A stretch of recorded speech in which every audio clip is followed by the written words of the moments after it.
Assalamu alaikum, dear students. Hope you all are fine.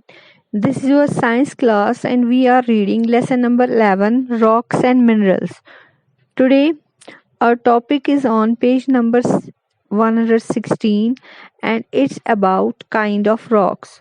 तो आप सब बच्चे अपनी साइंस बुक्स खोलो, हम आज अपना टॉपिक शुरू करते हैं। तो आज हमारा टॉपिक जो है वो है काइंड ऑफ रॉक्स, पत्थरों की किस्में, रॉक्स की किस्में। रॉक्स की बनावट जो है और उनमें कौन से मिनरल्स प्रेजेंट है, उस बेसिस पर रॉक्स को क्लासिफाई किया गया है 3 टाइप्स में: इग्नियस रॉक्स, सेडिमेंट्री रॉक्स और मेटामॉर्फिक रॉक्स।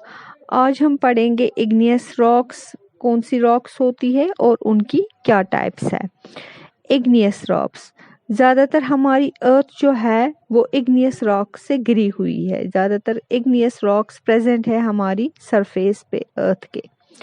ये इग्नियस रॉक्स बनती है जो मोल्टन रॉक्स होती है, पिघला हुआ मौद जो रॉक्स का होता है, वो जब ठंडा हो जाता है और फिर ठंडे होके हार्डन सख्त हो जाता है, तो उनसे जो रॉक्स बनती है उन रॉक्स को कहा जाता है इग्नियस रॉक्स।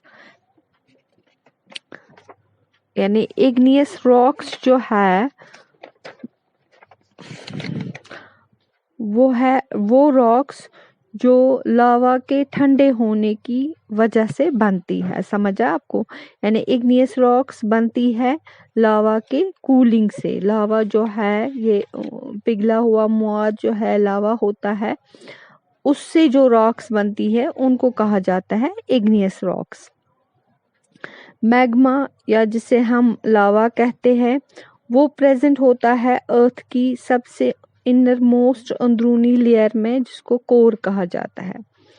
ये मैग्मा या लावा जो है ये पुश हो जाता है अपवर्ड्स, ऊपर की ओर, जमीन के ऊपर पुश किया जाता है दूसरी रॉक्स से।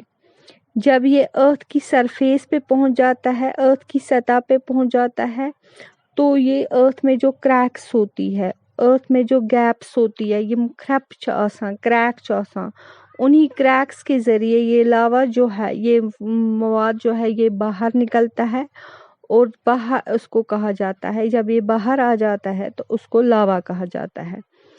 कुछ लावा जो है वो ठंडा होता है, उसके बाद ठंडा होके जब ये हार्डन होता है, हार्ड हो जाता है अर्थ की क्रस्ट के नीचे, तो उन से रॉक्स बनती है। उन रॉक्स को हम बोलते हैं इग्नियस रॉक्स। इग्नियस रॉक्स जो है उनकी टाइप इस बेस पे होती है कि उनमें किस टाइप का मिनरल प्रेजेंट है और मैग्मा में कौन से मिनरल्स प्रेजेंट हैं और किस रेट पे ये ठंडा हो गया। यानी कूता टाइम लोग अत ठंड गसनस तो बे अनकिस मैग्मास मज कम मिनरल्स प्रेजेंट, तथ पे वनान इग्नियस रॉक्स कम टाइपिक आसन। यानी इग्नियस रॉक्स बनान येले ऐसे मिनरल्स आसन तथ मज मैग्मास मज लावास मज यम मिनरल्स आसन प्रेजेंट, तथ बेसिस पे इग्नियस रॉक्स बनान। बे किस रेट पे ये ठंडे होते हैं, ठंडी हो जाती है। अब इग्नियस रॉक्स की भी डिफरेंट टाइप्स है। यहाँ आपकी बुक पे 3 टाइप्स ऑफ रॉक्स को डिफाइन किया गया है इग्नियस रॉक्स। पहला है ग्रेनाइट, दूसरा है बसॉल्ट, तीसरा है प्यूमिस। ये तीनों रॉक्स जो है ये इग्नियस रॉक्स की टाइप्स है, किस्में हैं। तो पहले हम पढ़ेंगे ग्रेनाइट के बारे में, जो एक इग्नियस रॉक है। ग्रेनाइट जो है ये सबसे कॉमन इग्नियस रॉक है। ग्रेनाइट एक सख्त किस्म का पत्थर होता है, रॉक होता है। ग्रेनाइट को इस्तेमाल किया जाता है पत्थरों को फ्लैट करने में या बिल्डिंग्स बनाने में। अगर हमें सरफेस, पत्थर की सरफेस को फ्लैट करना हो तो उसमें हम ग्रेनाइट की इस्तेमाल करता है। अगर हमें बिल्डिंग्स बनानी हो बड़ी बड़ी तो वहाँ पे भी ग्रेनाइट का इस्तेमाल होता है। ग्रेनाइट जो है इसके डिफरेंट कलर्स होते हैं। आमतौर पर वाइट कलर का होता है, ग्रे, पिंक और रेड। ये सबसे कॉमन टाइप्स ऑफ ग्रेनाइट है। समझ है आपको? ग्रेनाइट जो है बेसिकली 3 मिनरल्स होते हैं ग्रेनाइट में। वो कौन कौन से मिनरल्स है जिनसे ग्रेनाइट बना है? क्वार्ट्स है, माइका है और फेल्डस्पार। ये 3 मिनरल्स हैं जिनसे ग्रेनाइट की इग्नियस रॉक बनती है। इसको इस्तेमाल किया जाता है बिल्डिंग्स बनाने में और फ्लोर्स, हमें जो फर्श बनाना होता है, फर्श की सरफेस बनानी होती है, तो उसमें भी ग्रेनाइट का इस्तेमाल होता है। दूसरी इग्नियस रॉक टाइप जो है दैट इज बसाल्ट। बसाल्ट जो है ये बनती है जब लावा जल्दी से ठंडा होता है अर्थ की सरफेस पे। क्विक कूलिंग जब लावा की होती है तो उससे जो इग्नियस रॉक बनती है उसको कहा जाता है बसाल्ट। ये एक फाइनली ग्रेन्ड छोटे छोटे फाइन ज़रात होते हैं इसमें, पाउडर जैसे, और ऑलमोस्ट जो है ये ज़्यादातर ब्लैक कलर का होता है। तीसरी इग्नियस रॉक जो है दैट इज प्यूमिस। प्यूमिस जो है ये हल्के वजन की एक रॉक है, बहुत ही हल्का इसका वजन होता है। प्यूमिस बनता है लावा से। जब लावा में फोम येल्ले पोस्सु छु लावास खसान तमे पस से तमे फ्रॉथ से यस रॉक बनान छ, यस इग्नियस रॉक बनान छ, उसको कहा जाता है प्यूमिस। ये हल्की क्यों होती है? क्योंकि प्यूमिस स्टोन के अंदर हवा होती है। इस हवा की प्रेजेंस की वजह से ये लाइट वेट होती है, हल्के वजन की होती है। इसको बिल्डिंग मटेरियल के तौर पे इस्तेमाल किया जाता है, जैसे कंक्रीट ब्लॉक्स आज हम इस्तेमाल करते हैं तो वो इसी प्यूमिस से बनते हैं। डेंटिस्ट जो है वो टीथ को पॉलिश करने के लिए एक पाउडर का इस्तेमाल करते हैं, तो वो दांतों का पॉलिशिंग पाउडर जो है वो भी प्यूमिस से बनता है।